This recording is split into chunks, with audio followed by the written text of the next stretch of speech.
구하거나 생각하는 것보다 넘치도록 이루시는 하나님.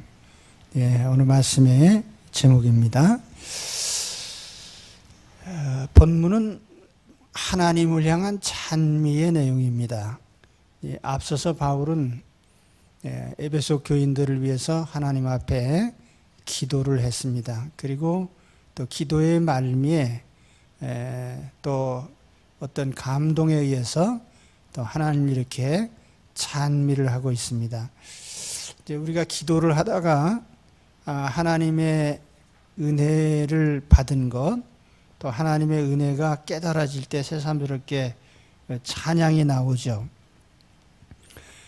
바울은 이러한 하나님의 영광이 대대로 영원 무궁하기를 바라고 있습니다. 대대로 영원 무궁하기를. 오늘 내가 누리고 있는 하나님의 축복과 영광이 우리 후손에게 또 세상 종말이 오고 또 영원까지 이어질 때까지 계속되기를 바라는 그런 마음으로 하나님께 영광을 돌리고 있습니다. 오늘 우리가 입은 하나님의 은혜와 축복 또 영광이 대대에 지속되시기를 축원합니다. 오늘 짤막한 구절이지만 여기에 바울이 만난 하나님, 또 바울이 체험한 하나님은 어떤 하나님인가? 짤막한 한 절 속에 아주 구체적으로 들어있어요. 우리 가운데서 역사하시는 능력대로 우리가 구하거나 생각하는 모든 것에 더 넘치도록 능히 하실 분이시다. 내가 구하는 것, 또 생각하는 것, 그거보다 더 넘치도록 많이 주시는 분이다. 이렇게 고백을 하고 있습니다. 여기 구하는 것과 생각하는 것, 구하는 것은 우리 입술로 나오는 기도를 의미하죠. 우리 하나님 앞에 항상 구하잖아요. 하나님 양식을 주세요, 의복을 주세요, 때로는 뭐 집을 주세요, 좋은 배우자를 주세요, 건강을 주세요, 병을 고쳐주세요. 뭐 끊임없이 우리가 요구하는 것들이 있습니다. 하나님 앞에 요청하는 것들. 또 한편에서 우리 마음에 생각을 하죠. 본문에는 생각한다 이렇게 번역을 했는데 영어 성경에도 대부분은 그 think라는 말로 번역을 합니다만은 또 어떤 번역에는 그 imagine이라는 말로 번역을 했어요. 상상한다. 마음의 생각은 입에서 나오는 기도보다는 훨씬 더 다양하죠. 그래서 우리는 마음속에서 여러 가지 생각을 하고 이 생각 저 생각 궁리하다가 마지막으로 이제 출력장치에서 나오는 게 이제 우리 입으로 나오는 기도예요.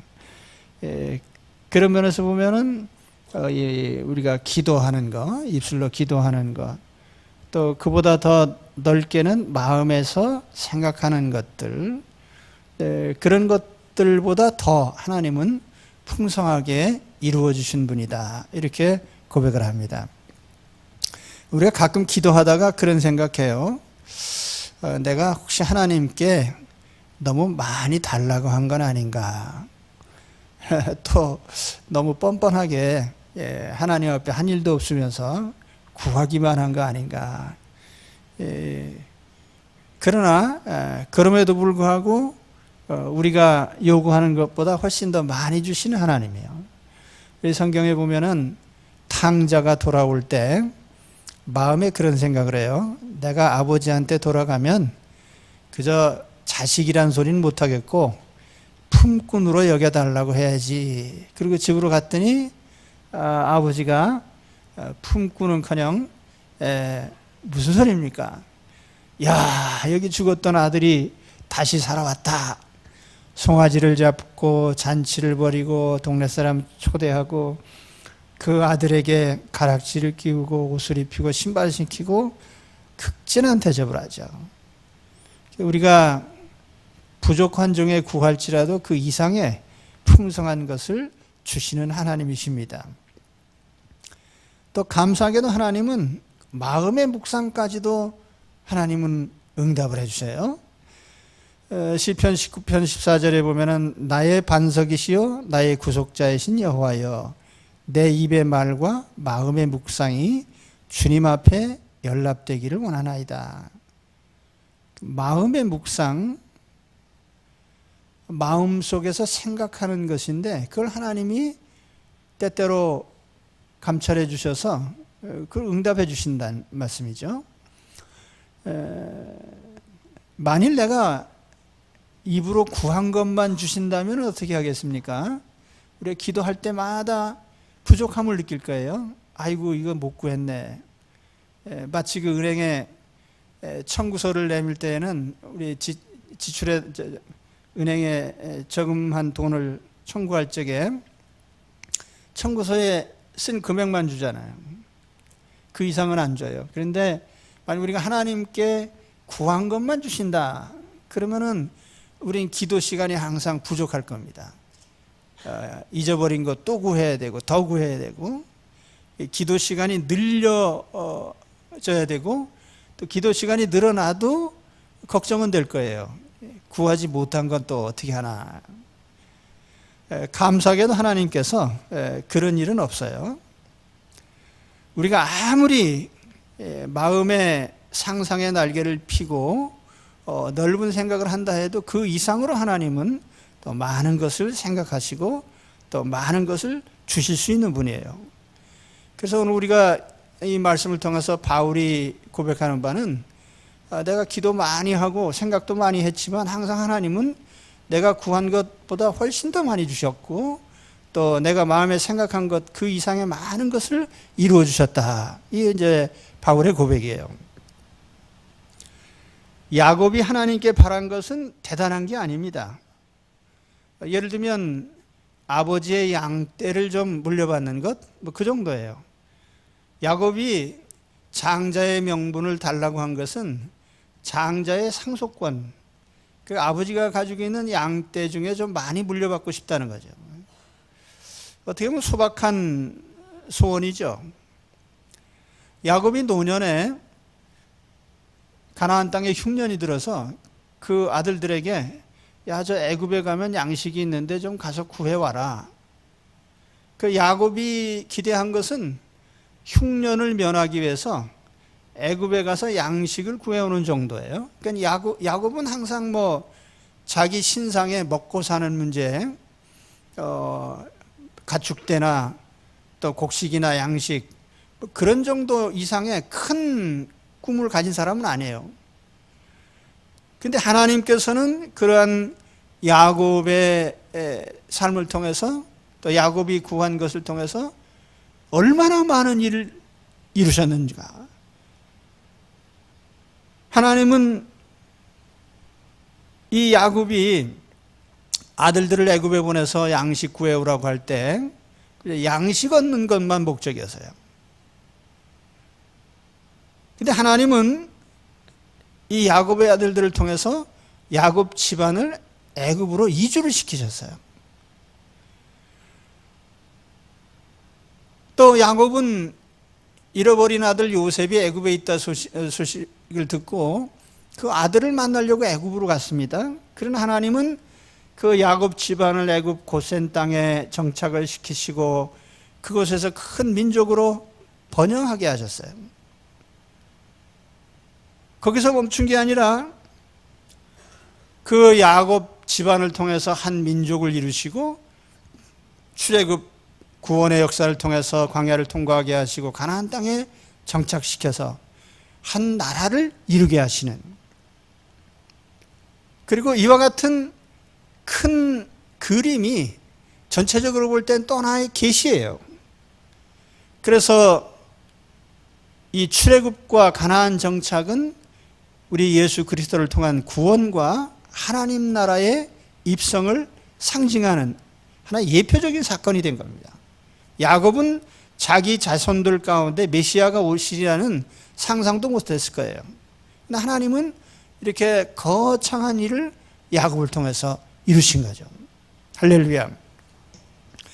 또 베드로 사도가 주님의 제자가 되었을 때 베드로가 그물을 버리고 예수님의 제자가 되기로 결심했는데 그 베드로가 기대했던 것은 어느 정도일까요?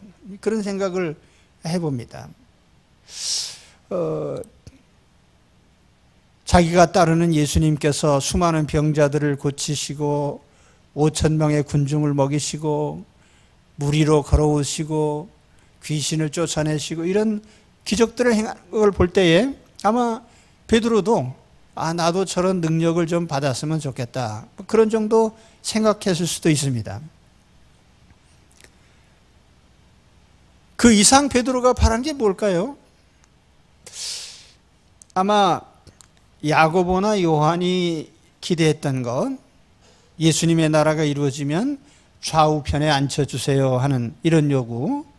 아마 베드로 사도도 그런 정도의 생각을 했을지 몰라요. 주님이 왕이 되시면 나도 주님 왕국에서 한 자리 좀 차지할 수 있지 않을까. 그런데 하나님께서는 이런 베드로를 부르셔서 하나님의 거창한 계획을 실현하셨어요.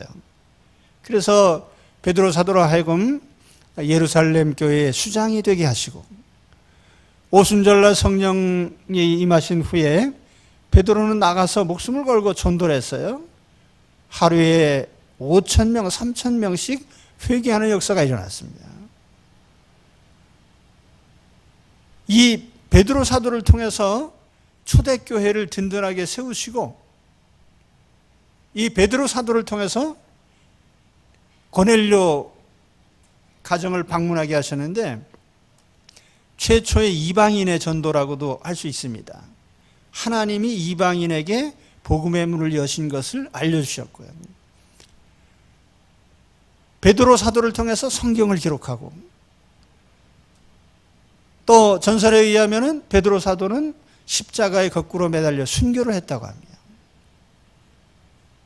하나님 나라를 세우시기 위해서 베드로 사도를 아주 중요한 그런 일꾼으로 하나님이 사용을 하셨어요. 그러니까 우리가 기대한 것, 또 우리가 생각한 것보다 훨씬 더 크고 많은 일을 하나님은 이루십니다. 그리고 우리를 통해서도 마찬가지예요.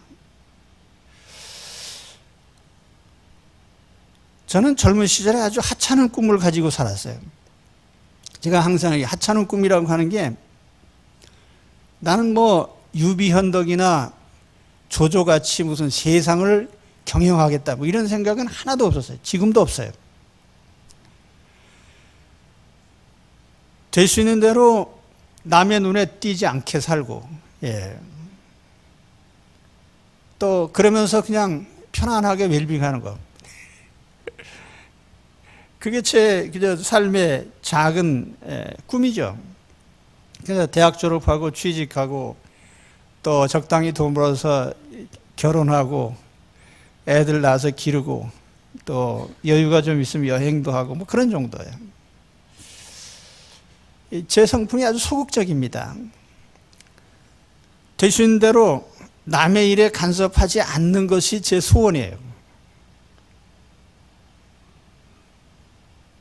근데 제가 예수님을 영접하고 나서 너무 감격한 나머지 주의 일을 하겠습니다 하고 내가 서원을 했거든요. 남은 인생은 내가 하나님의 일에 헌신하겠습니다 하고 했는데 그때 만일 목회가 이렇게 남의 일에 상관하는 일인 줄 알았으면 안 했을 거예요. 다른 일을 요청을 했을 텐데요. 낯선 사람 만나는 게 아주 참 부담스러운 일이에요. 만날 때마다 내가 누군지 설명해야 되잖아요.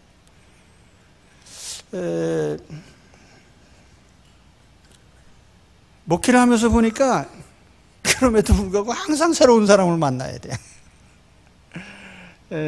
새로운 사람을 만나서 우리가 또 한 지체들을 이루고 교제의 문을 열고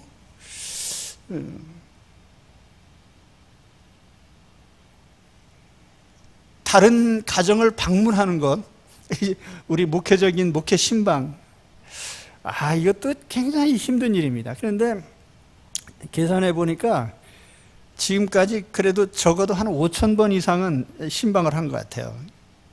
가정 방문이죠. 때에 따라서는 뭐 결혼을 주례하고 결혼할 사람 불러다 놓고 또 훈계도 하고 장례식을 거행하고 여러 가지 이런저런 행사에 또 참여를 하고, 물론 뭐 당연히 우리가 힘든 형편에 있는 사람들을 또 찾아보고 위로하고 격려하고 뭐 이런 일을 다 합니다. 근데 사실 저는 솔직히 제 자식들의 진로 문제에 대해서 그렇게 깊이 관여한 적은 없어요. 그래서 제가 항상 그 성도들의 여러 가지 상담을 받고 할 때에 그런 생각을 많이 합니다. 의견을 청취하고 또 하나님의 말씀을 제시하고, 뭐 그건 이제 우리 목회적인 일들이지만 또 행정적인 일도 그래요. 서로 의견이 다른 사람들을 모아놓고 또 조율을 해야 되고, 이런 일들이 다 그 쉬운 일들은 아니에요. 근데 아무튼 하나님께서 하신 일을 보면은 제가 싫어하는 일만 골라서 하도록 하셨고, 또 그 일을 통해서 하나님은 또 하나님의 일을 하셔요. 그래서 제가 요즘도 가끔 그런 고백을 합니다. 나는 무슨 뭐 훌륭한 사도 같은 그런 목회자 아니고요, 항상 난 요나 같은 목회자라고 생각해요. 하기 싫은데 하나님이 자꾸 시키셔요. 그래서 하긴 합니다. 신방도 하고 설교도 하고 하는데 제 성향하고는 잘 안 맞는 일이에요. 그렇다고 제가 하나님께 불만이 있는 건 아니에요.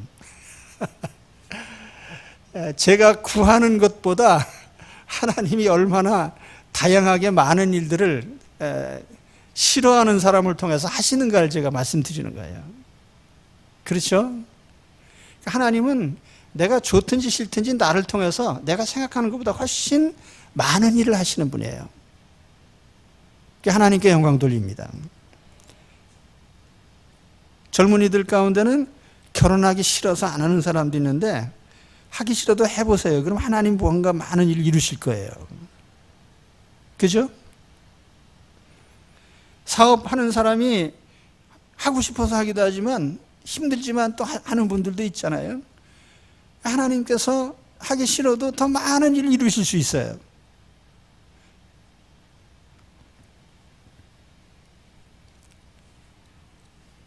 제가 말씀드리려고 하는 것은 내가 구하는 것이나 생각한 것보다 하나님은 항상 더 많은 거 주시고 더 많은 걸 이루신다는 점이에요.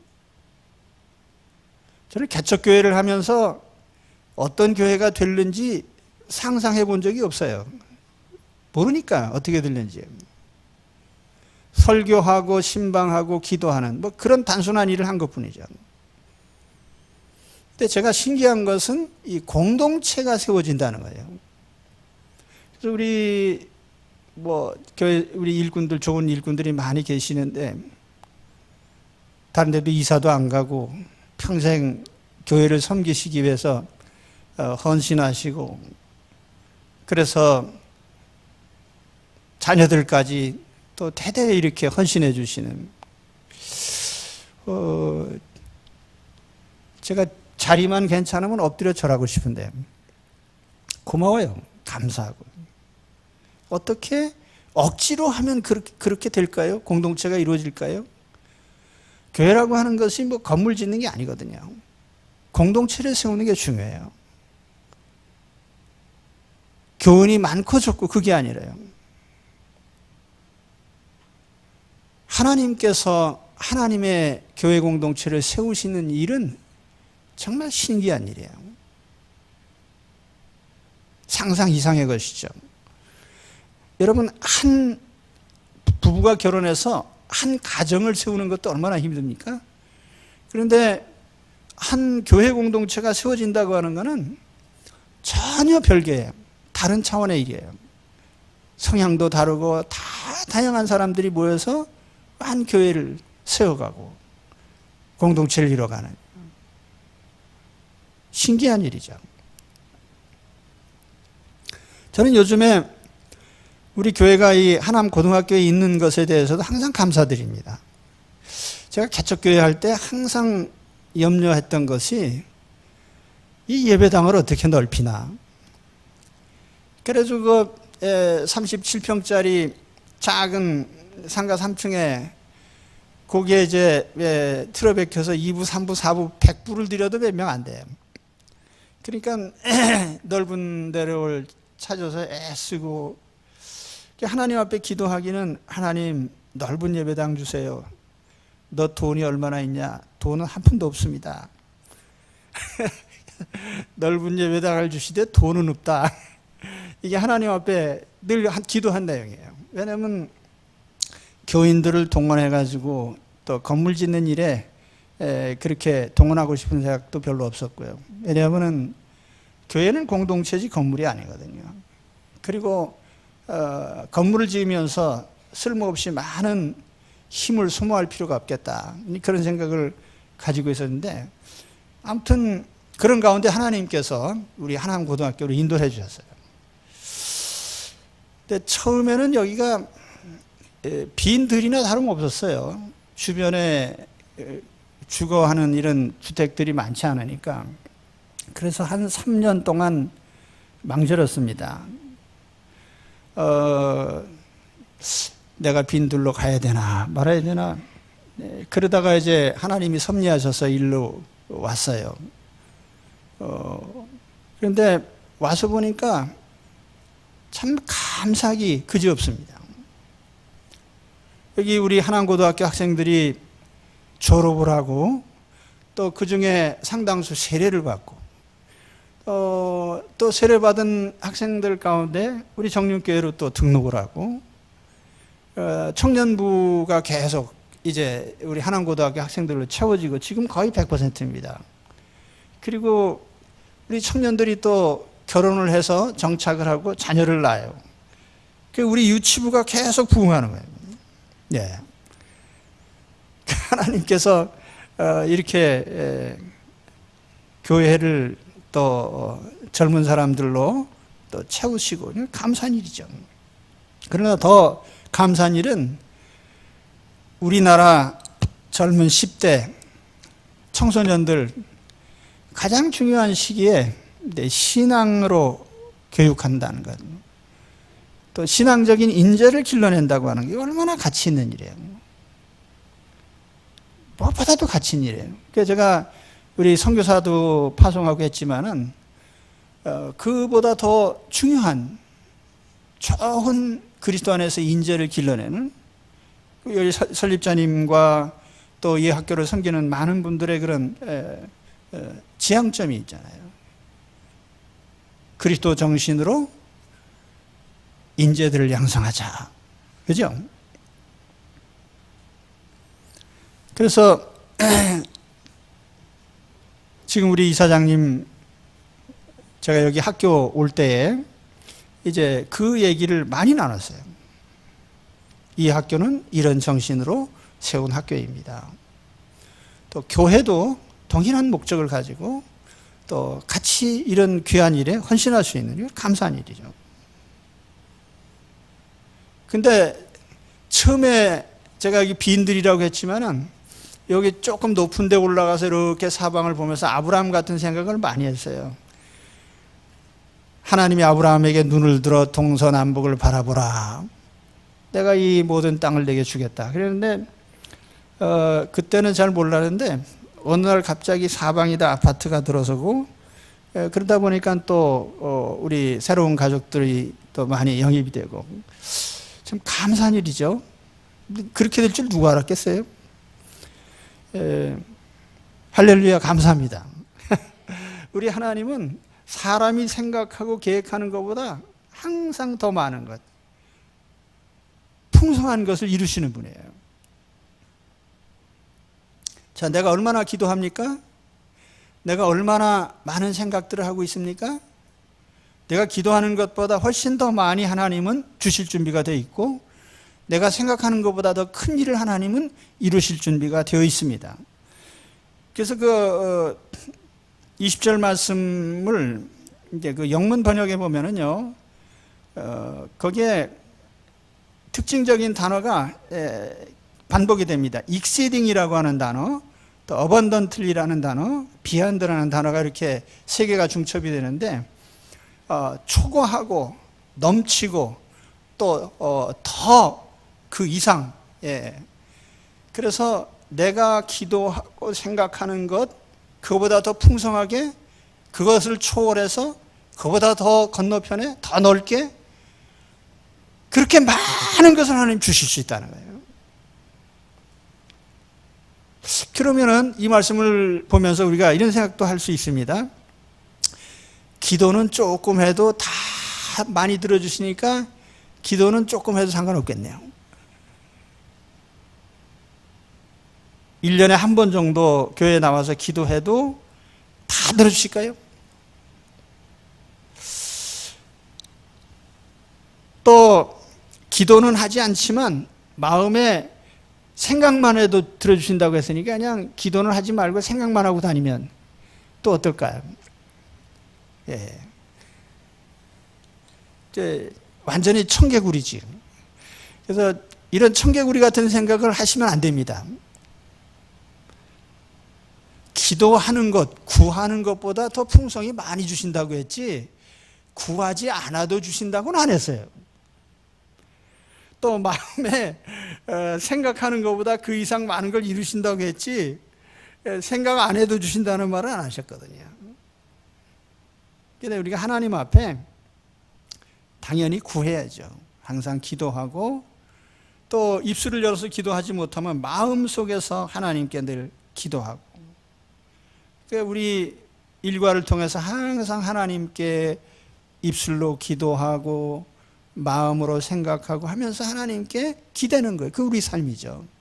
그럴 때 하나님께서 우리 그 생각하는 이상의 많은 것을 이루어 주신다는 뜻입니다.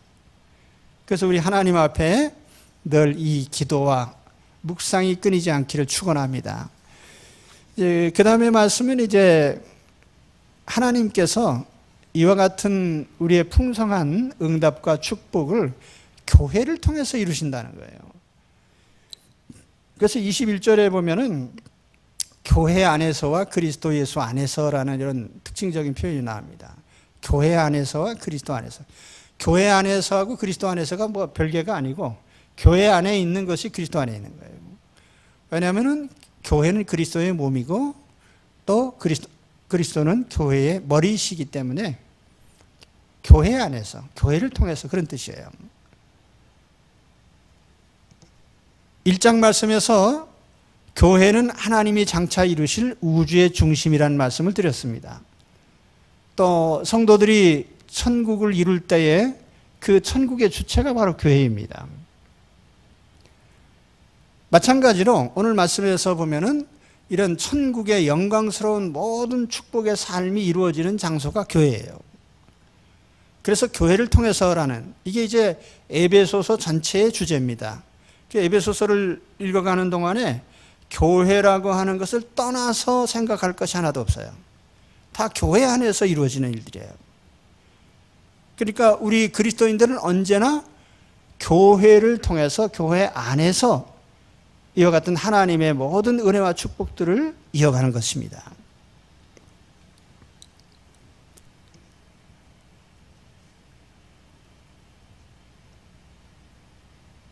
그러면 이제 앞서서 20절 말씀을 다시 생각해 보면은, 자, 우리가 구하는 것, 또 생각하는 것, 그것이 교회 중심적이 되어야 된다는 뜻이에요.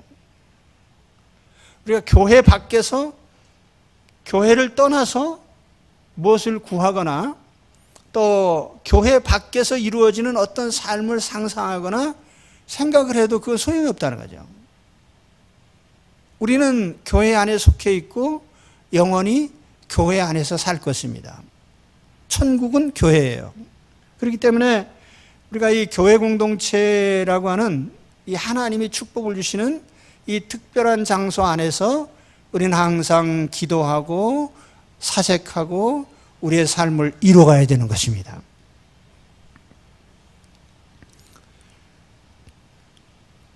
매일 성경을 묵상할 때 그런 말씀을 가끔 드리죠. 계시 의존적으로 사색을 하세요.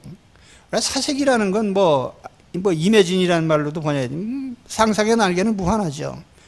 그러나 그렇다고 해서 우리가 뭐 망상, 허상, 공상 뭐 이런 아무 생각이나 막 해도 된다 그런 건 아니고요.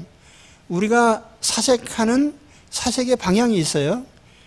그 뭘 가지고 사색을 합니까? 우리는 하나님에 대해서 하나님의 말씀을 가지고 사색하는 거예요. 그래서 우리가 계시 의존 사색이라고 합니다. 우리가 매일 성경 그 말씀을 보면서 이 말씀이 무슨 뜻인가? 하나님은 왜 이 말씀을 하셨나? 하나님이 내게 주신 말씀은 뭔가? 하나님은 어떤 분인가? 이런 것들을 우리가 그 말씀을 통해서 묵상을 하는 거죠. 하나님을 떠나서, 하나님 말씀을 떠나서 우리가 묵상하는 것이 아무 의미가 없듯이 우리 그리스도인의 삶에서 우리의 기도와 우리의 생각은 하나님의 교회를 떠나서는 생각하고 기도해도 소용없다는 거예요.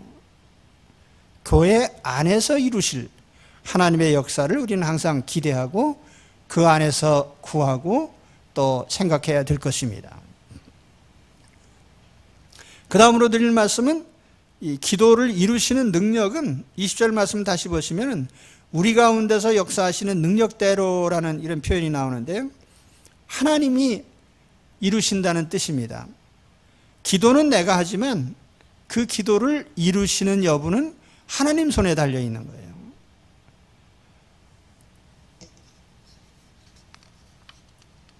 하나님은 분명히 내가 기도하고 생각한 일에 대해서 반응을 하셔요. 내가 구한 것이든 또 생각한 것이든 하나님은 얼마든지 막힘없이 결코 불가능해서 이루시지 못할 일은 없어요. 하나님은 다 이루십니다. 다만 내가 구하는 것이 하나님의 뜻에 합할 수도 있고 그렇지 않을 수도 있어요. 우리 기도에 있어서 아주 중요한 것은 하나님이 정확히 거절하실 수도 있다는 거예요. 우리가 가끔 기도하면서 이 거절의 응답을 받고 나서 하나님이 왜 거절하셨는지를 모르고 지나는 경우가 있습니다. 신명기 3장에 보면 모세가 가나안 땅에 들어가기 전에 하나님 앞에 간절히 기도했습니다. 하나님, 나 저 가나안 땅에 좀 들여보내주세요.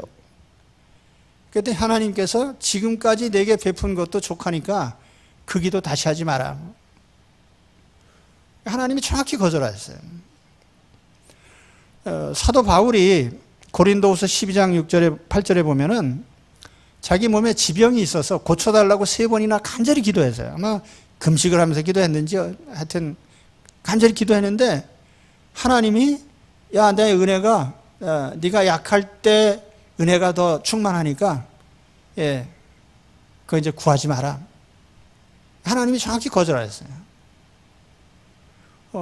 바울에게는 그가 너무나 신령한 은사도 많이 받고 능력도 받았기 때문에 그가 육체적으로 건강했다면 더 교만할 수도 있다.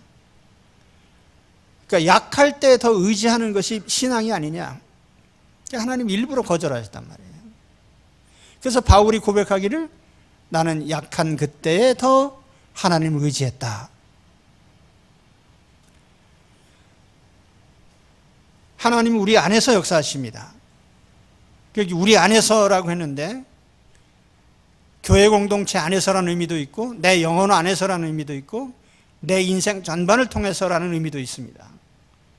그러니까 하나님은 내 인생 전반을 통해서 항상 이와 같이 하나님이 뭔가를 이루어 가신단 말이에요. 오늘 주 안에서 그러기 때문에 응답이 어떤 식으로 오든지 하나님 앞에 항상 기도하시고 또 하나님 앞에 사색을 하시기 바랍니다. 하나님 생각, 그렇죠? 하나님 어떻게 하실까? 사색. 자, 말씀드렸잖아요. 하나님을 떠난 기도, 하나님을 떠난 사색을 할 수 없듯이 하나님의 교회를 떠난 기도와 하나님의 교회를 떠난 사색은 의미가 없는 거예요. 그래서 그 생각과 기도가 하나님 앞에 항상 받아들여지시기를 축원합니다. 이제 마지막 말씀은 아멘에 대해서. 아멘. 히브리 말로 아멘이란 말은 1차적인 뜻은 세운다는 의미가 있어요. 세운다. 거기에서 이제 나아가서 진실하다, 확실하다, 이제 그런 의미를 가지게 되는데, 그래서 하나님이 진실하시고 확실하신 분이죠. 그러니까 하나님과 관련해서 아멘 하면은 하나님은 옳습니다. 하나님은 진리십니다. 뭐 이런 의미로서 응답하는 거예요. 그래서 신명기 27장에 보면은 그리신산과 에발산 사이에 선 이스라엘 백성들이 하나님의 말씀을 하나하나 낭독할 때에 아멘 하면서 화답을 했습니다. 하나님이 어떤 말씀을 주시면 아멘 하고 응답을 했죠. 고린도 후서 1장 20절에 보면은 하나님의 약속은 얼마든지 그리스도 안에서 예가 되니 그런즉 그로 말미암아 우리가 아멘하여 하나님께 영광을 돌리게 되느니라. 그래서 예라는 말과 아멘이라는 말을 동일시하고 있습니다. 다시 말하면 하나님의 뜻에 굴복합니다. 하나님의 뜻을 인정합니다. 받아들입니다. 그런 의미죠. 그래서 하나님의 말씀에 대해서 우리가 아멘하는 거예요. 그렇죠? 그래서 제가 성경을 읽어보니까 아멘 하다가 징계받은 사람은 없어요. 예. 또 우리 교회 역사에 들춰봐도 아멘을 너무 큰 소리로 해가지고 욕먹은 사람은 없단 말이에요. 예. 예. 무슨 뜻인지 아시겠죠? 아멘 하다 망한 사람 없어요. 아멘은 할수록 하나님께 영광이죠. 예, 하나님의 뜻을 따르겠습니다. 하나님 말씀을 인정합니다. 그런 뜻이에요. 그러니까 우리가 무슨 섹스피어 명작의 어떤 대사를 가지고 아멘은 안 해요. 그러나 하나님의 말씀일 때는 아멘 하는 거죠. 하나님의 뜻이 옳습니다. 그리고 이 아멘에 있어서 아멘은 사실은 내 형편에 따라서 하는 것은 아닙니다. 하나님 때문에 하는 거죠. 내가 성공하든지 실패하든지 하나님은 내 인생을 통해서 일을 하고 계시니까 아멘이죠. 내가 혹 높아질 수도 있고 낮아질 수도 있지만은 하나님은 존귀하시니까 아멘이에요. 내가 혹 부할 수도 있고 가난할 수도 있지만 하나님은 언제나 충만하신 분이기 때문에 우리는 아멘합니다. 내가 병들었을 수도 있고 건강할 수도 있는데 하나님이 여전히 그 가운데 나와 함께 하시기 때문에 나는 아멘이고요. 오늘 듣는 말씀이 영원한 진리이기 때문에 우리는 아멘하는 겁니다.